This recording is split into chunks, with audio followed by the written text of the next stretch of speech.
Sanjar aka, ko'rdingizmi mehmonlarimiz ko'paydi. Mehmonlar ko'paydi-yu, foyda oshmadi-da.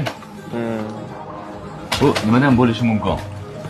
Foydaga juda katta ta'sir beradigan bitta muhim omillardan bittasi bu chek chuqurligi.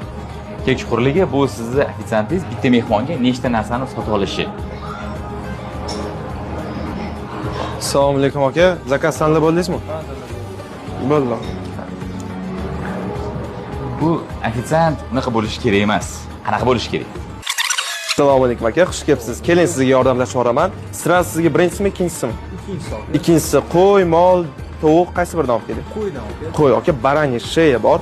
Suitda 10 soatdan ko'p tayyorlaymiz va tandirda zo'r qilib pishirib beramiz aka. Bo'ladimi aka? Bo'ladi. Bo'ldi aka. Salat olib kelaman, ko'zim sirim. Sitrus zapravka bo'ladi. Go'sht bilan zo'r kelishadi ikkalasi. Olib keling bundan aka. Bo'ldi aka. Non olib kelaman, non bilan 5 miza bor. 5 ta vkus bitta bo'lgan. O'shandan olib kelaman, agar yoqmasa to'lamaysiz aka. Bo'ladimi aka? Shunda desertga ajoyib qoladi aka.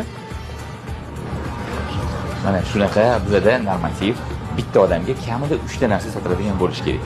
O'sha nima qilish kerak? Ofitsiantlarga zo'r qilib trening o'tish kerak. Uning uchun ularning har bittasida motivatsiya bo'lishi kerak. Ko'rishguncha.